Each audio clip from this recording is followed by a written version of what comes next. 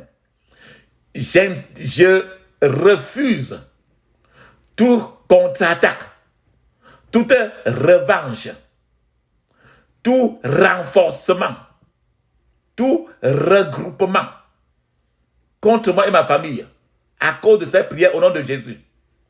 Je refuse tout contre-attaque, toute revanche, tout regroupement, tout renforcement contre moi et ma famille à cause de cette prière au nom de Jésus. Dans le puissant nom de Jésus, j'ai prié. Amen.